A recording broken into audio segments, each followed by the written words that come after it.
Terima kasih Anda masih bersama kami. Bagi Anda yang baru saja bergabung, kami hadirkan kembali 3 berita utama hari ini. Selama 3 hari kebakaran lahan tak kunjung usai di desa Sateko. Akibatnya kabut asap kembali selimuti wilayah Ogan Ilir. Seorang ayah tega cabuli anak kandungnya yang masih berusia 8 tahun di Sukarame, Kota Palembang.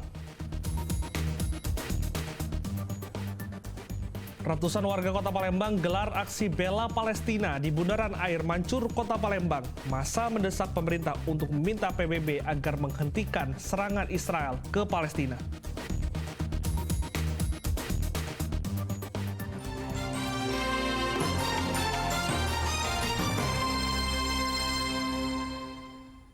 Seorang pria mengaku telah menjadi korban penipuan penjualan rumah oleh temannya sendiri di Kota Palembang. Penipuan dengan modus menjual rumah dengan harga murah, namun ternyata rumah tersebut bukanlah milik pelaku, melainkan milik saudaranya. Akibatnya korban menderita kerugian sebesar 30 juta rupiah.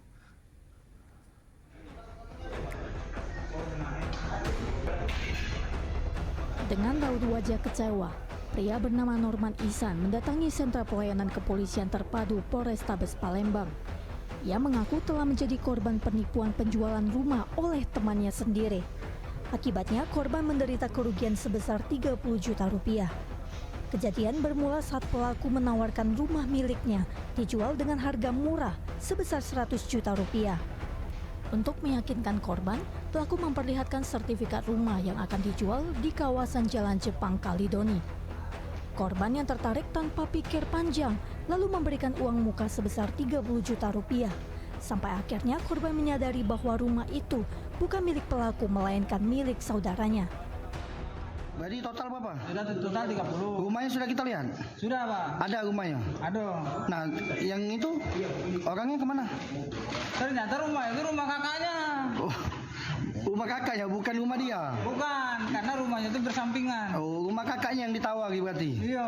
Yang mau dijual itu? Rumahnya itu udah kate, ada di mana tuh? Ngomongnya di Pulau Rimau. Oh. Tapi anak-anaknya ada di sekitaran situ lah. Oh, berarti bukan rumah dia yang dijual ya? Bukan. Rumah kakaknya gitu? Korban berharap pelaku memiliki itikat baik dan dapat segera mengembalikan uang miliknya.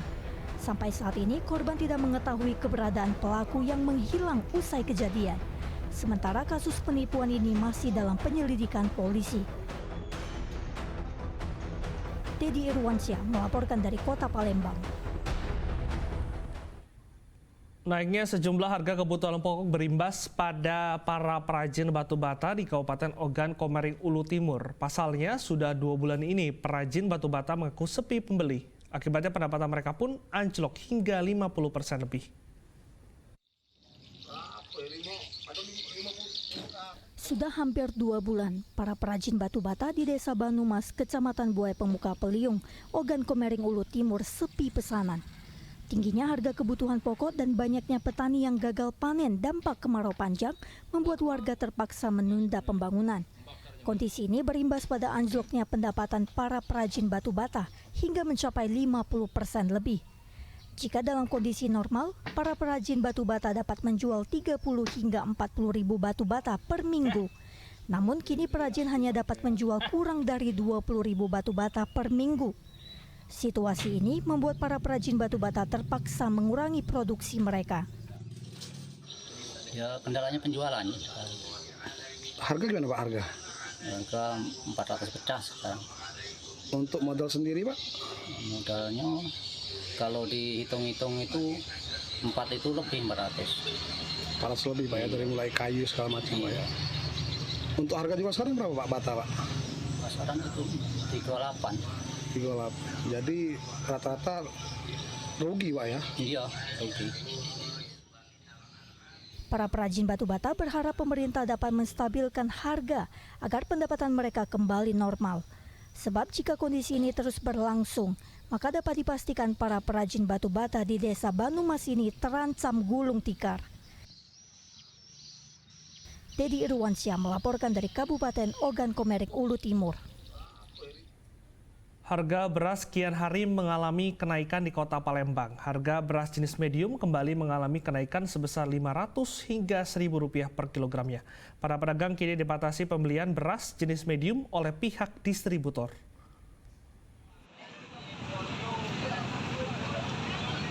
Selama 2 bulan lebih, harga beras tak kunjung turun di Kota Palembang. Bahkan harga beras jenis medium justru mengalami kenaikan. Di pasar tradisional 10 Ulu, harga beras jenis medium mengalami kenaikan sebesar Rp500 hingga Rp1.000 per kilogram. Sedangkan harga beras jenis premium masih Rp15.000 per kilogram. Sebelumnya harga beras jenis medium dijual Rp12.000 hingga Rp12.500 per kilogram. Dan kini harganya meningkat menjadi Rp12.500 hingga Rp13.500 per kilogram. Para pedagang juga dibatasi pembelian beras jenis medium oleh pihak distributor, yakni 3 ton setiap bulannya. Meski pembeli tetap ada, namun jumlah beras yang dibeli jauh berkurang dari biasanya. Ya, pasti ada pengurangan, karena uang sekarang tuh belinya mungkin 2 kilo, 3 kilo. Terus apakah dibatasi Kak penjualannya sekarang? Kalau untuk yang lain nggak ada pembatasan. Kalau untuk topi koki ada pembatasan. Pembeliannya? Pembeliannya kita ada dibatasi itu topi koki. Itu buat masyarakat atau gimana Kak? Kalau buat masyarakat bebas. Yang dibatasi untuk kita pedagang. Kembali naiknya harga beras membuat para pedagang pusing 7 keliling sebab mereka menjadi sepi pembeli dan mengaku pendapatannya turun hingga 40%. Pedagang maupun pembeli berharap pemerintah dapat segera menstabilkan harga beras di pasaran agar tidak terus mengalami kenaikan. Dedi Irwansyah melaporkan dari Kota Palembang. Ratusan warga Kota Palembang menggelar aksi damai bela Palestina di Bundaran Air Mancur, Kota Palembang. Mereka mendesak pemerintah Indonesia untuk meminta PBB agar menghentikan serangan Israel ke Palestina. Masa yang tergabung dalam Forum Masyarakat Sumsel Bersatu menggelar aksi damai bela Palestina di Bundaran Air Mancur, Palembang, Jumat lalu. Mereka membawa berbagai spanduk dan bendera Palestina sebagai bentuk dukungan terhadap rakyat Palestina. Dalam aksinya, massa mendesak pemerintah Indonesia segera meminta PBB untuk menghentikan serangan tentara Israel ke Palestina, sebab sudah ribuan warga sipil dan anak-anak menjadi korban kekejaman Zionis Israel. Rekan-rekan kita yang tergabung dalam Forum Masyarakat Sumsel Bersatu yang terdiri dari 30 ormas merasa ikut prihatin dengan situasi yang terjadi di Palestina. Oleh karena itu pada hari ini kurang lebih 400 massa menggelar aksi mimbar bebas dengan menyampaikan unek-uneknya, rasa keprihatinannya, dan mendoakan semoga permasalahan di Palestina segera berakhir. Aksi damai bela Palestina ini berlangsung aman dan damai. Di penghujung aksi, massa meminta warga Palembang untuk memboikot seluruh produk makanan maupun minuman yang berasal dan mendukung Israel. Dedi Irwansyah melaporkan dari Kota Palembang.